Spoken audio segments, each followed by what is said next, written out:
House में मैंने नरेंद्र मोदी जी और अदानी जी के रिश्ते के बारे में सच्चाई बोली।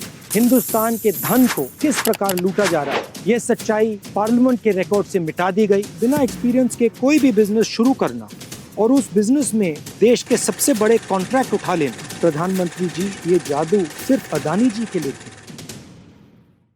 नवंबर 2018 को प्रधानमंत्री नरेंद्र मोदी की अध्यक्षता में केंद्रीय मंत्रिमंडल की एक बैठक ने पब्लिक प्राइवेट पार्टनरशिप के तहत 6 हवाई अड्डों को प्राइवेटाइज करने के प्रस्ताव को इन प्रिंसिपल अप्रूवल दे दिया। फरवरी 2019 में सरकार के नजदीकी अडानी समूह को पीपीपी मॉडल के तहत लखनऊ, तिरुवनंतपुरम, जयपुर, अहमदाबाद, मैंगलोर और गुवाहाटी में 6 हवाई अड्डों के विकास, संचालन और रखरखाव का कॉन्ट्रैक्ट मिल गया। ये खबर ध्यान देने वाली इसलिए है क्योंकि अडानी समूह के पास हवाई अड्डों के संचालन या प्रबंधन का कोई पिछला अनुभव था ही नहीं। ये कहानी मित्र काल के कब्जे राज की है। एयरपोर्ट पर कब्जा, पोर्ट पर कब्जा, रोड पर कब्जा, डिफेंस फोर्सेस पर कब्जा, मीडिया पर कब्जा, कोयले पे कब्जा, बिजली पर कब्जा और पूरी तरह भारत सरकार पर कब्जा। पार्लियामेंट हाउस में मैंने सच्चाई बोली। नरेंद्र मोदी जी और अदानी जी के रिश्ते के बारे में सच्चाई बोली। हिंदुस्तान के धन को किस प्रकार लूटा जा रहा है उसके बारे में सबूत देकर मैंने सच्चाई दी। ये सच्चाई पार्लियामेंट के रिकॉर्ड से मिटा दी गई। मेरे रिमार्क्स एक्सपंज कर दिए गए। ये देखिए रिश्ता। माननीय सदस्य प्लीज पोस्टर नहीं, फोटो है सर, वो पोस्टर नहीं है। इसके बारे में मीडिया में कुछ नहीं आया, मीडिया ने कुछ नहीं बोला और जो सवाल मैंने प्रधानमंत्री जी से पूछे, सबूत देकर पूछे, उनका जवाब नरेंद्र मोदी जी ने नहीं दिया। एयरपोर्ट उद्योग इस देश का सनराइज इंडस्ट्री है। हमारी राष्ट्रीय सुरक्षा की दृष्टि से एक बहुत ही महत्वपूर्ण उद्योग है। देश के हवाई अड्डों पर नियंत्रण का अर्थ है देश के संसाधनों के एक बड़े हिस्से पर नियंत्रण। ये है एयरपोर्ट्स का अदानी द्वारा असली कब्जा।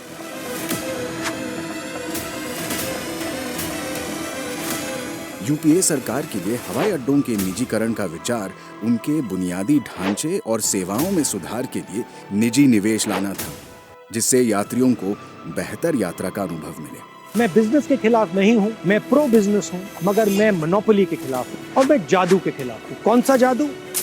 609 से 2 का जादू, 4 से 14 का जादू, 0 से 6 का जादू। वो कहते हैं ना, हर किसी को मुकम्मल जहां नहीं मिलता, ये प्रधानमंत्री के फेवरेट मित्र पर लागू नहीं होता। उन्हें जमीन, समुद्र, आसमां सब कुछ है मिलता। एक व्यक्ति जिसने एयरपोर्ट कभी नहीं चलाया, जो एयरपोर्ट बिजनेस को समझता ही नहीं है, उसको हिंदुस्तान के सबसे प्रॉफिटेबल एयरपोर्ट पकड़ा दिए गए। सरकार झुक गई और अडानी समूह के पक्ष में नियम बदल दिए गए। कॉन्ट्रैक्ट के लिए बोली लगाने से पहले और बोली लगाने के बाद हवाई अड्डा क्षेत्र में पूर्व अनुभव की आवश्यकता को खत्म कर दिया गया। दूसरा सवाल, एक ही व्यक्ति को 6 एयरपोर्ट्स क्यों दिए गए? नियम था कि एक व्यक्ति को ज्यादा से ज्यादा 2 एयरपोर्ट दिए जाएं। ये 6 हवाई अड्डा विकास परियोजनाएं हाईली कैपिटल इंटेंसिव हैं और इसमें प्रोजेक्ट फेलियर्स होने की संभावनाएं भी हैं।